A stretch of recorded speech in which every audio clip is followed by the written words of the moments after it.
तो भाई लोग क्या है ना कि आज हम लोग जा रहे हैं पूजा करने, और ये मतलब कुछ अलग ही तरीके का होगा, तो वो आप अभी थोड़ी देर में देख लेंगे। दोस्तों आज हम ऐसे टॉपिक पे बातें करेंगे जो काफ़ी अलग है। दोस्तों हिंदू मान्यताओं के अनुसार जो मतलब गाय का जो बछड़ा होता है बॉय वाला, जिसे हम लोग नंदी भी बोलते हैं, लेकिन नंदी क्यों बोला जाता है, कब बोला जाता है और इसके क्या क्या प्रोसेस होते हैं, तो आज हम उन सारी चीज़ों को देखेंगे। दोस्तों दरअसल आपने देखा होगा जिसे सांड बोलते हैं, तो उसे इसलिए छोड़ा जाता है ताकि जो मादाएं गाय है उनका बेबी हो सके, ठीक है। लेकिन इनके पीछे की जो मान्यताएं हैं और ये कैसे छोड़ा जाता है, तो आज हम वो करने वाले हैं। तो वीडियो को शुरू से अंत तक ज़रूर देखिएगा। दोस्तों यहाँ पे सबसे पहले गोबर का जो लेप होता है उसे ज़मीन को लीप दिया जाता है, और इसमें हम लोग त्रिशूल को गर्म करते हैं। इसे यज्ञोपवीत करने के बाद जो साधु होते हैं, अगर आपके आसपास की कोई पुजारी हो तो वो करते हैं। यहाँ पे त्रिशूल को पहले पूरी गर्म कर ली जाती है, और फिर इसमें जो गंगा जल का यूज होता है तो वो होता है महाकालेश्वर, जो उज्जैन वाला होता है ना गंगा का, तो उज्जैन का जो गंगा जल होता है उसका यूज किया जाता है। ये हमारे साधु बाबा हैं, और ये अपने थैले से रुद्राक्ष लेंगे, इसे रखेंगे और फिर इसका पूरा क्रियाक्रम होगा।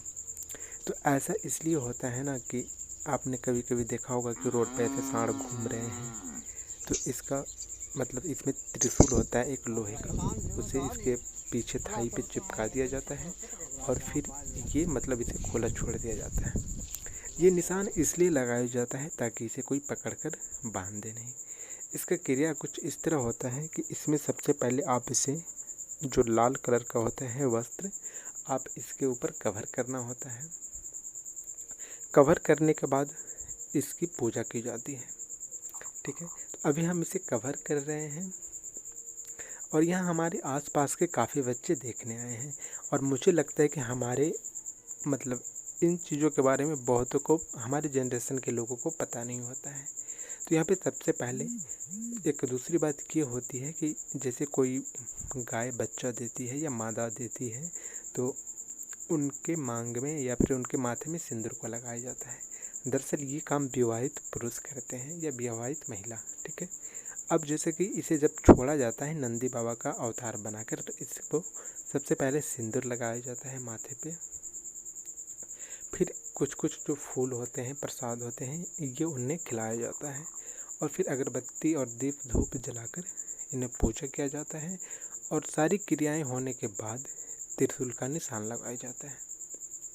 तो जैसा कि ये हमारे मतलब घर के ही बच्चे थे, और इसकी उम्र है अभी तकरीबन है 1.5 साल, और ये क्रिया तब किया जाता है कि जैसे बच्चे बड़े हो जाएं, बच्चे दूध पीना छोड़ दें तब। वैसे इसने दूध पीना छोड़ दिया था, तो हम लोगों ने इसे छोड़ने का फैसला किया। अब हम आपको बताएंगे कि अगर आपके मन में ये चल रहा होगा कि कुछ लोग सांड को छोड़ देते हैं जो रोड पे, मतलब बहुत सारे सांड की वजह से एक्सीडेंट हो जाते हैं, ठीक है। देखिए जहाँ तक आपका मानना है तो ये भी सही है, लेकिन हम लोग हिंदू रीतियों के अनुसार क्यों छोड़ते हैं। अगर आपके घर में ज़मीन ना हो, या फिर अगर आपके यहाँ खेती ना होती हो, तो आप वैसे केस में जो बॉय वाला जो है तो उसे क्या करेंगे, उसे अगर आप बेच देते हो, तो कुछ लोग क्या होते हैं ना, जैसे कि मुस्लिम लोग हैं, तो वो लोग गाय को खरीद के काट कर खा जाते हैं। तो फिर इससे अल्टीमेटली तो पाप आपको लगना है, क्योंकि आपने उसे बेच दिया। और दूसरी बात, जो गाय होता है तो वो अंतिम योनि होता है, मतलब लास्ट स्टेज। ऐसा माना जाता है हिंदू रीतियों के अनुसार कि गाय के मरने के बाद लोग इंसान बनते हैं। अब अगर आप सोचिए कोई इंसान बनने वाली चीज़ हो और उसे आप ज़बरदस्ती कटवा दें पैसे की वजह से, सिर्फ थोड़े से पैसों की वजह से, तो फिर आपको नुकसान ज़रूर होगा। अगर कोई दूसरे तबके से आता है, मतलब कोई दूसरे धर्म का मानता है, तो सब धर्मों का अलग अलग बात होता है, लेकिन हिंदू धर्मों के अनुसार गौ को पूजनीय माना जाता है, इसलिए हम लोग इसको सांड छोड़ने का फैसला किए थे। अब यहाँ पे त्रिशूल को गर्म हो गया है, तो इसे हम लोग पकड़ेंगे और ले जाकर इसको बाबा जी को देंगे, क्योंकि ये वाला काम बाबा जी का होता है, ठीक है। अब यहाँ पे एक दूसरी प्रक्रिया ये है कि इसे हम लोग पूजा पाठ करने के बाद इसे थोड़ा सा नीचे की तरफ बिठाएंगे, क्योंकि अब जबकि ऐसा माना जाता है कि एक गाय या एक जानवर जो होता है उसमें 7 पुरुष के बराबर ताकत होता है। तो ये सब लोग मिलके इसे हम लोग उल्टी करके सीधा करेंगे अच्छे से, और फिर इसे ऐसे स्टेज में लाना है जहाँ पे ये त्रिशूल को आसानी से सटाया जा सके। वैसे यहाँ पे त्रिशूल को लाल किया जाता है, और धूप है तो हालांकि लाल का ज़्यादा पता नहीं चलेगा। अब यहाँ पे ये त्रिशूल को इसे चिपकाया जाएगा।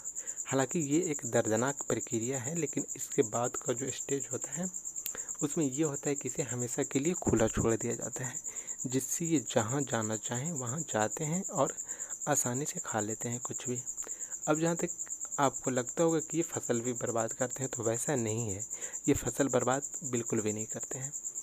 आप अगर आपकी ये फसल में गए भी हैं तो बिल्कुल ये थोड़ा सा खाएंगे लिमिट, और फिर वहाँ से बाहर, क्योंकि ये लोग घूमने वाली चीज़ें हैं। तो ये लोग ज़्यादा नहीं खाते, बस थोड़ा बहुत खाते हैं और उसके बाद ये खुद बाहर हो जाते हैं। और दूसरी बात, मारने वाली बात तो मैटर ये करती है, क्योंकि ये जानवर हैं कितनों तो अब इनके पास लाठी डंडा खोजने की ज़रूरत तो होती है नहीं। अगर आप इन्हें हाथ से मारोगे, अगर आप इसका नुकसान पहुंचाओगे, तो ये अल्टीमेटली आपको भी मारेंगे ही।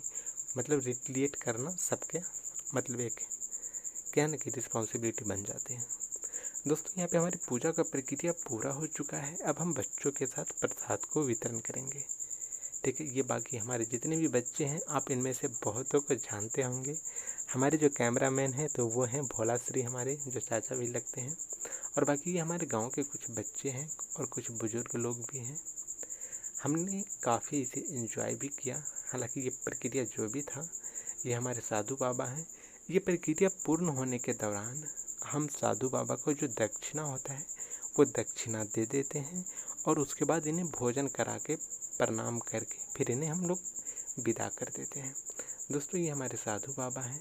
तो आपको ये प्रक्रिया कैसी लगी कमेंट करके ज़रूर बताइएगा, और चैनल को सब्सक्राइब ज़रूर कीजिएगा।